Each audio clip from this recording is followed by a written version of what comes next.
বাংলাদেশের জন্য একটা বিরাট সুখবর হচ্ছে বাংলাদেশে ইসলামী ছাত্র শিবির আছে, থাকবে। অতএব এই যে সেনাপ্রধানের যে refined Awami League project, Awami League repatriation project, অমুক তমুক, এগুলো কোনো কিছু সফল হবে না, সব ব্যর্থ হবে। দর্শক, আমাদের মধ্যে একটা চিন্তা, বিপ্লবীরা যারা হাসিনার পতন ঘটিয়েছেন, যারা সমন্বয়ক ছিলেন, তাদের মধ্যে একটা চিন্তা, তারা অনেকেই আমাদেরকে বলেন যে যদি কোনোভাবে আবার আওয়ামী লীগ আসে, যেভাবে বিএনপি আওয়ামী লীগ মিলে যাচ্ছে, বিএনপি আওয়ামী লীগ মিলে যেভাবে ডক্টর ইউনূস সরকারের বিরুদ্ধে লেগেছে, যদি আওয়ামী লীগ আবার আসে, ফেসিবাদ আবার আসে, তাহলে তো আমাদের সবার ফাঁসি নিশ্চিত। এই সাদিক ক্যাম্প থেকে শুরু করে আসিফ, নাহিদ, হাসনাত, সার্জিস মাহফুজ, এদের প্রত্যেককে ফাঁসি দিবে। ফাঁসি পর্যন্ত অপেক্ষা করবে না, অনেকে ক্রস ফায়ারে হত্যা করবে, অনেকে গাড়ির নিচে ফেলে হত্যা করবে। হাজার হাজার বিপ্লবীদের জীবন শেষ হয়ে যাবে। হাসিনা আসলে এটাই ঘটবে, এবং হাসিনা সে হুমকি দিয়েছে। এমনকি ডক্টর ইউনূসের কি হবে? বিএনপি তো সুযোগ পেলে এই সরকারের লোকজনকে আটকে দিবে, জেলে ঢুকাবে। কারণ এই ধরনের কথা এই সরকারের বৈধতা নিয়ে প্রশ্ন তুলছে। রুহুল কবির রিজভী বলেছে এই সরকারের নৈতিক বৈধ, এই সরকারের আইনি ভিত্তি নেই। তা আইনি ভিত্তি যদি না থাকে তাহলে এই সরকার গেলে তাদেরকে জেলে ঢুকাবে, এবং এই হাসিনার বা মুজিববাদী ৭২-এর ভারতীয় সংবিধান অনুযায়ী এই সরকারের লোকজনকে ফাঁসি দেওয়া যাবে যদি আইনি ভিত্তি অস্বীকার করা হয়। এই সংবিধানে আছে। তো দর্শক,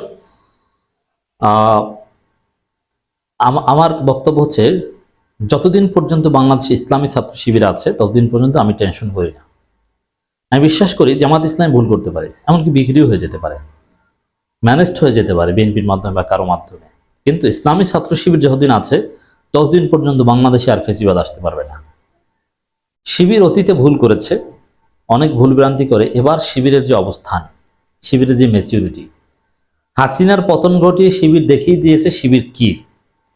হাসিনা মূলত শিবিরের হাজারো লিমিটেশন ছিল এবং জানতো, হাসিনা জানতো। এজন্য 15 বছর শিবির শিবির জিকির করেছে হাসিনা। তারপর শেষ পর্যন্ত সেই শিবিরের হাতেই ধরাটা খেয়েছে হাসিনা।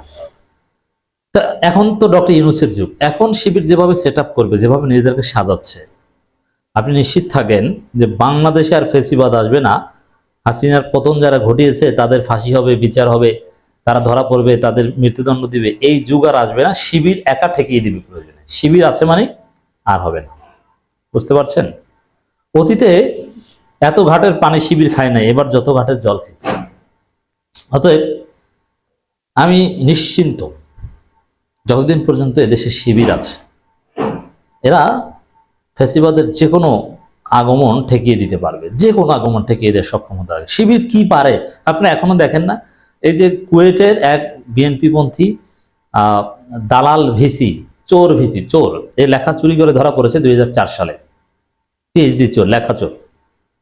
এই দুর্নীতিবাজ দালাল মাসুদ্দা শেষ পর্যন্ত একে পদত্যাগ করতে হয়েছে। মানে লাথি দিয়ে, পাছায় লাথি দিয়ে সরিয়ে দেওয়া হয়েছে। এর পেছনে সবাই শিবিরকে দেখে। শিবির কি পারে আপনি কল্পনাও করতে পারবেন না। এই শিবির ফেসিবাদকে ঠেকিয়ে দিবে, টেনশনের কিছু নেই।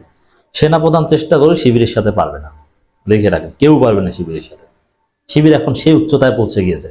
শিবির তার প্রতিষ্ঠার পর থেকে এখন সবচাইতে জনপ্রিয় এবং টেকসই সময় পার করছে।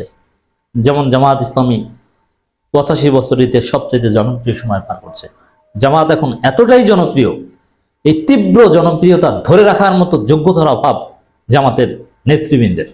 এত জনপ্রিয়তা তারা ধারণ করতে পারে না, এতটা জনপ্রিয়তার চাপ, যে আরো যোগ্য হওয়া দরকার, এত জনপ্রিয়তা ধরে রাখতে হবে।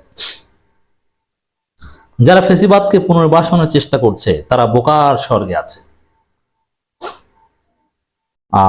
শিবির সভাপতির এই বক্তব্য অত্যন্ত তাৎপর্যপূর্ণ।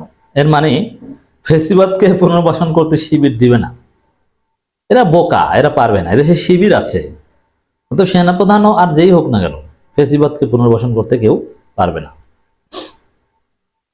ইসলামী ছাত্র শিবির কেন্দ্রীয় সভাপতি জাহিদুল ইসলাম বলেছেন, যারা ফেসিবাদকে আবার পুনর্বাসন করার চেষ্টা করছে তারা বোকার স্বর্গে বসবাস করছে। কারণ যে নেত্রী তার নেতাকর্মীদের বিপদে ফেলে হেলিকপ্টারে করে পার্শ্ববর্তী দেশ পালিয়ে যেতে পারে, সেই নেত্রীর প্রতি আনুগত্য প্রকাশ করে এখন যারা আবার মাথাচাড়া দিয়ে ওঠার চেষ্টা করছেন তারা বোকা। আপনাদের নির্মম পরিণতির জন্য দায়ী যে নেত্রী, সেই নেত্রীর জন্য আবার আপনাদের নিজেদের জীবন ঝুঁকিতে ফেলেছেন। এই বার্তাটা আওয়ামী লীগের জন্য। এছাড়া বিএনপি বা সেনাপ্রধান কেউ যদি চেষ্টা করে, কেউ পারবে না, এক শিবির ঠেকিয়ে দিবে।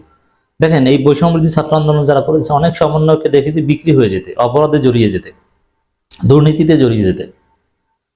সবাই অনেকে অনেক ক্ষেত্রে সমস্যা হবে, কিন্তু শিবিরেই থাকবে। শিবির নৈতিকতার অবস্থানে বলিয়ান থাকবে এবং তারাই ফেজিবাদকে ঠেকিয়ে দিবে। জাহিদুল ইসলাম বলেন, 2024 সালে জুলাই আগস্টে যে বিপ্লব হয়েছে, এখানে সকলের অবদান রয়েছে, কিন্তু দুঃখজনক বিষয়, অনেকের মাঝে আমি বিপ্লবের প্রতিচ্ছবি দেখি না।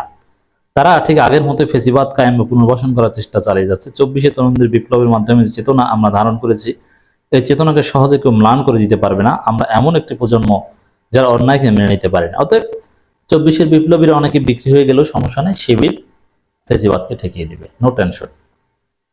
তিনি বলেন, বাংলাদেশে গত 15 বছরে দেশপ্রেমের মিথ্যা বয়ান তুলে এবং 71-এর চেতনার কথা বলে গণহত্যা চালানো হয়েছে। আলেম ওলামাদের হত্যা করা হয়েছে, দেশের সেরা চৌকস মানুষগুলোকে হত্যা করা হয়েছে, সেনা অফিসারদের হত্যা করা হয়েছে। যারাই সরকারের বিরুদ্ধে কথা বলছে, আইন আদালতের মাধ্যমে তাদের প্রচুর নির্যাতন করা হয়েছে। দেশপ্রেমের কথা বলে যে স্বার্থ বিদেশে পাচার করা হয়েছে, তা নিয়ে দেশের 4টি বাজেট করা যেত। যাই হোক, আরো নানান বিষয়ে কথা বলেছেন। মূল কথা হচ্ছে এটাই যে শিবির আছে, বাংলাদেশে আর কোনো ফেসিবাদ আসবে না। আমরা নিশ্চিন্তে ঘুমাতে পারি। তবে হ্যাঁ, শিবিরের ডাকে সাড়া দেওয়ার জন্য প্রস্তুত থাকতে হবে।